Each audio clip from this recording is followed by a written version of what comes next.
We are trying to capitalize on in this next generation. So they are exposed to things a lot younger than I ever was, and they bring a lot of that talent with them. I'm a cyber geek, I'm a computer geek, so I'm loving it. I am just soaking it up, just trying to learn as much as I can. It's geek heaven, if you will. Luckily, INWT 12-07 didn't have any GCIH failures. However, most classes aren't so fortunate. Most of the time, a student is just a little bit off. Sometimes a student completely missed the mark. So we have to tailor our instructor approach based on where the student is, what the student achieves as far as a score on that particular test. The training review panel is not a disciplinary panel. We here at the 39th want to ensure that the students that are getting the instruction get the best possible instruction available. The 39th has developed a strict system that pushes students to their limits and ensures only the highest caliber cyber professionals make it to the front lines of the cyber battlefield. Our standard here at the schoolhouse is 85%, so it's a little bit higher standard. We're here to try to get the student from the failing point to the passing point. Following months of hard work, INWT 12-07 finally graduates. Worked really hard for this. I can't wait to just move forward.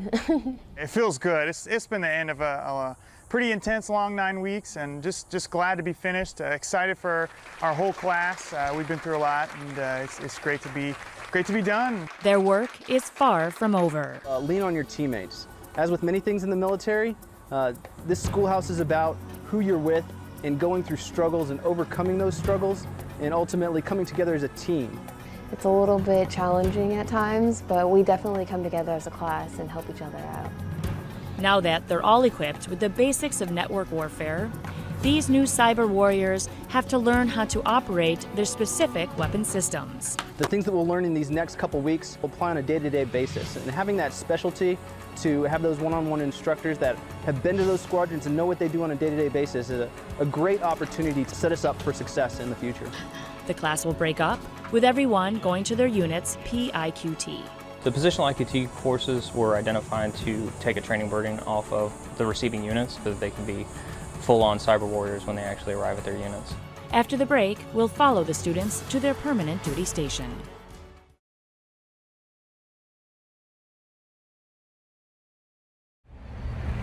Three of the students have now transitioned to their operational unit here at the 92nd Information Operations Squadron in San Antonio, Texas. This next generation of cyber warriors is now on the job after a rigorous journey through the cyber training pipeline. It's been great. We got some of the smartest people in the world here at the 92nd, and so basically I'm still learning. You know, I went through training and I've got a lot of technical knowledge, but there's folks here, civilian, military, that are awesome folks to talk to and work with, to learn a lot and to accomplish the missions. I think it's been more than what I thought it was going to be, being able to work with folks that are nothing short of genius. The unit was real welcoming. We're all like a family here. I feel very proud to do this job. It's kind of a unique opportunity to be here in this squadron, working with so many smart and capable people, so it's a privilege to be here. To be able to go from school, something that all the other folks have been through, so we all know where we're all coming from. The 92nd IOS is just one of the many units INWT feeds into. I was really thankful that a lot of the stuff we learned at the 39th really applied here when I got on the job, boots on the ground. And it wasn't a couple of weeks before we actually were sent through refresher training, and we were mission qualified at week 2. When they come to us from the 39th, we don't need to question one bit their technical competence. We know that they get it. They understand how to use the weapon system, when to use it, how it's appropriately employed, and they hit the ground running here. A lot of what the 92nd is doing is really groundbreaking approaches to cyber operations. And so there's a lot of tactical level vision that we're going to be setting. What's evolving fastest in this business is our tactics. The 92nd actively tests Air Force networks, both hardware and users, to find areas of weakness. Once found, corrective actions are taken to close down vulnerabilities and make the network more secure against adverse action. The members of this team are incredibly talented. The metabolism of this business is such that you really have to keep up with the threats. It's an evolving threat, and the tactics and the techniques and the procedures that we learn today are invariably going to be out of date in a matter of weeks or months, sometimes days. So the folks here today are incredibly talented at keeping themselves on the cutting edge of cyber. The 346 Test Squadron directly supports the 39th IOS, providing a cyber range in which students can learn and hone their skills. We work hand in hand while the 39th IOS provides the training curriculum for the students. We actually provide the range for the students to actually train on. And we do this through an operationally relevant range so that they know the capability that they're going to train on is very similar, if not almost identically emulated to what they're going to actually operate in the future. The range has a similar purpose to a physical range for pilots in training. It acts as a separated, self-contained, ultra-realistic environment for students to learn in without any risk of affecting operations on a real-world network.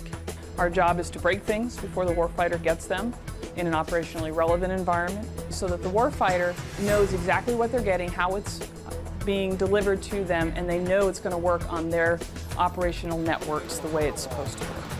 If we falter in this mission, then our adversaries will get ahead. And we can't let that happen, simply said. Every day, the cyber threat to the United States and its allies grows more and more dire.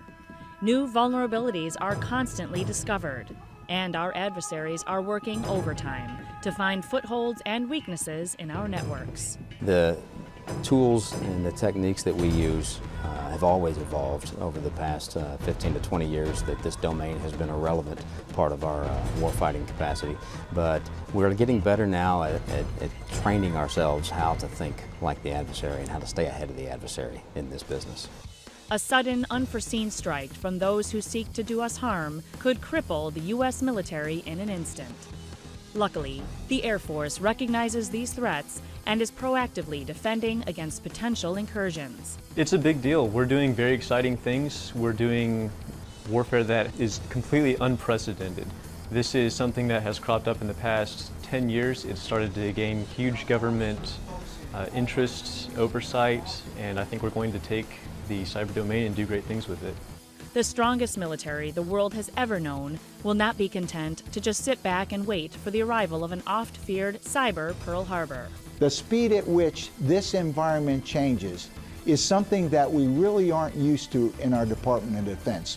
In the next 1, 2, 3, 5 years, we're going to see tremendous changes in the cyberspace domain.